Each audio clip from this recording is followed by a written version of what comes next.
obviously Taylor. This is like a messed up, scrambled week in my life, but I just wanted to go through a couple habits that I am trying to incorporate or that I already do incorporate to maintain a healthy but balanced lifestyle, because I feel like a lot of things, especially when you're scrolling on the internet, it can be very black and white, and it's like you have to do this extreme or this extreme, and I've been there and it does not work.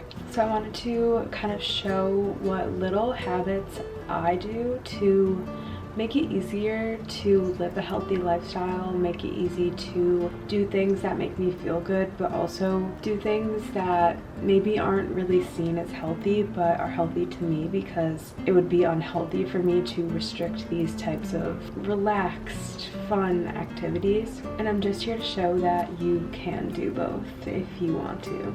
I think it's no surprise that the #1 habit that I have created for myself is a morning routine filled with things that kind of kickstart my day and make it feel really good, make me feel really good moving forward. And it's not about doing the most. It's not about fitting all of these steps into every single morning. It's about what you're prioritizing and also what you have time for, but those two go hand in hand. So whatever you're prioritizing, you will make the time to do. That's just how life goes. If you don't care about it, then you never have enough time. But I like to fill my mornings with kind of like slowness. So every morning I wake up, I do my meditation and my morning pages, because I'm someone who gets like anxious and agitated very easily, which I'm trying to work on. But the meditation and morning pages are a part of that. So if I start my day slow, focusing on the good, focusing on that future ideal self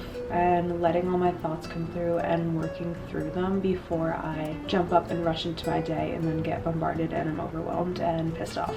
So the meditation is just a way to like remind myself of the good and like carry that good moving forward.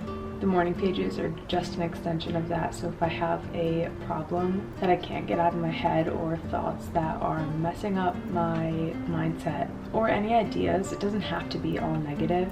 It's just like a brain dump. So anything I want out of my head, I just throw on the page and then I move on. I also feel like this is drilled inside my head now, because it really does make a difference. But getting outside and getting any type of sunlight, so whether that's taking your journaling outside, going on a walk to nowhere, maybe just walking around the block, drinking your cup of coffee or your matcha outside, anything that can just like get you outside within the first maybe hour, 30 minutes of waking up, because the sunlight resets your circadian rhythm and it will make it easier for you to wake up, feel energized and alert throughout the day, and it will also make it easier for you to go to bed at night if you struggle with that. I love to work out and then kind of do like a cool down walk. If I don't move my body, I physically and mentally notice it. Like I start to get agitated and I just like don't feel good. So pairing a movement with my walk is like the perfect combination for me. I'm probably not the only one here, but I did fall victim to the 10-step skincare routines that are all over online about how to get like glass skin and whatnot.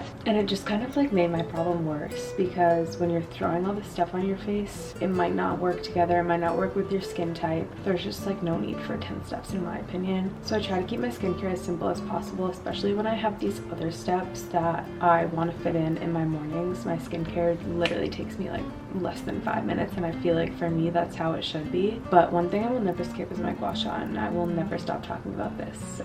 And then I just have my breakfast. Normally I try to eat something high protein. That's like really my focus when I eat breakfast, something high protein and something quick, because then I have to start my day. I think pick and choose what works for you. You don't have to do all of this, or if you want to include more, like go ahead. This is just what I found works for me. Some days I skip the morning pages because I don't have time, or I skip a morning walk. It doesn't really matter, it just matters that you have like the structure, and then you can fill it in as you go or how you feel that day. The important thing is that your morning routine doesn't feel like a prison.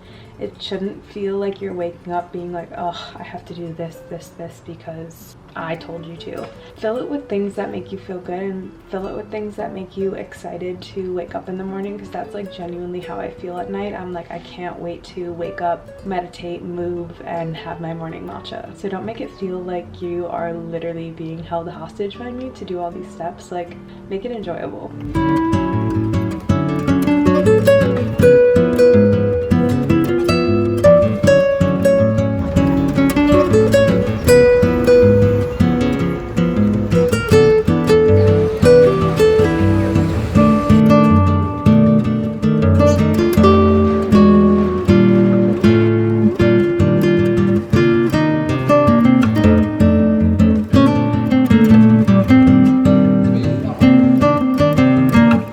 This is a very niche dream, but I always wanted to get interviewed. Like, I literally practice in the mirror. I talk to myself when I'm alone as if I'm being interviewed. Like, I don't know what it is, but that is my goal. Like, if that could be a career to just constantly be interviewed, sign me up. Which doesn't really make sense if you know me, because I hate public speaking. Like, even if it's me and 2 or 3 other people, I like can't do it. But for some reason I really just dream of getting interviewed, and I think all of that dreaming and practicing and just acting like as if I'm getting interviewed 24/7 manifested itself into my life, because I got interviewed today.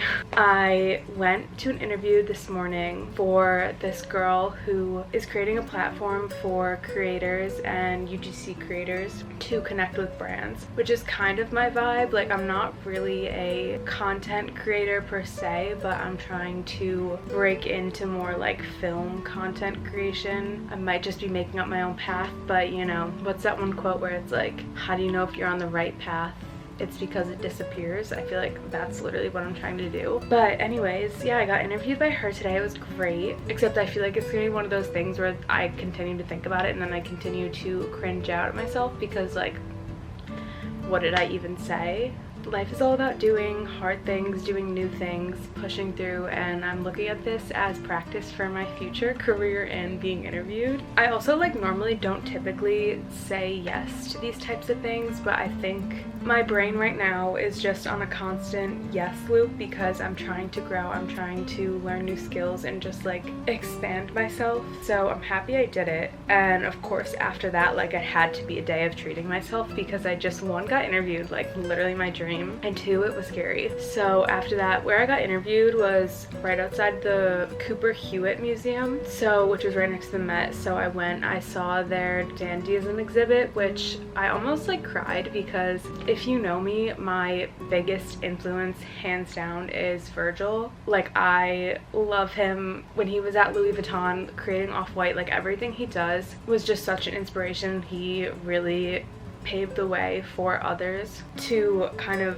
have these big opportunities and successes, and I just like love everything he stood for. But a lot of the fashion pieces that they showed were his from Louis Vuitton when he was creative director, and it just like made me so happy to see his stuff still live on, which obviously it's going to. Like, he was a genius. That was my favorite part. And I got acupuncture for the first time this day. It's just like ripping off the band-aid of everything that I've never done before. A couple of weeks ago I filmed an event at Within, which is an acupuncture place, and they gave away a comped session, so obviously I took it. And leading up to it I was really nervous, because I don't know, I just like get scared of pain, and I've never done it, so I didn't know anything about it. But I went, and the girl asked me a bunch of questions about like why I'm coming in. I mainly just focused on like stress and anxiety, because I feel like that's a big thing for me. So she just asked me questions about like where in my body I feel the tension, just a lot of like personal random questions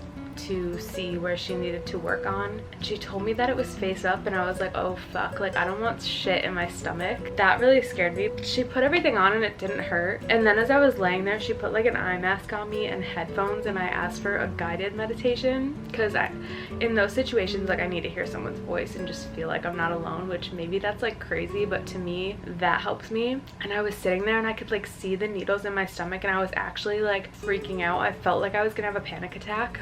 which I think like acupuncture is supposed to do the opposite for you. I feel like it's supposed to make you more relaxed. But after like a minute or two, I just calmed myself down and it was actually really nice, and I left feeling like on a cloud. So I kind of want to do it again. She told me to come back every week, but it's like $100 a session. So I'll probably try to go like monthly maybe. I'm interested to see how a back situation would be, if that would be like worse for me or better. But once you like get into it, it's actually really calming. 10 out of 10 day. I'm so excited. I'm probably gonna continue to treat myself because sometimes you have to when you do new things.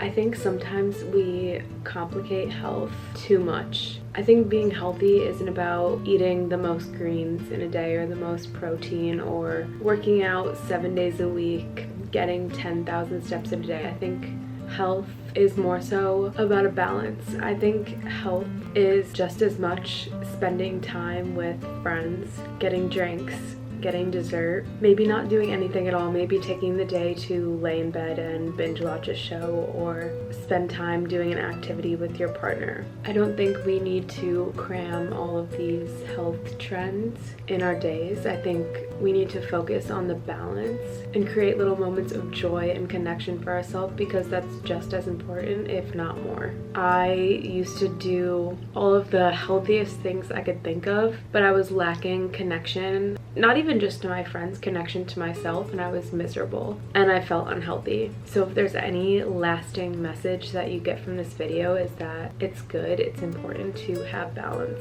Have a green juice in the morning and have a margarita at night or a milkshake at night. Don't forget to prioritize yourself and your happiness, not just getting the most workouts in a week. Health is a spectrum, health is balance.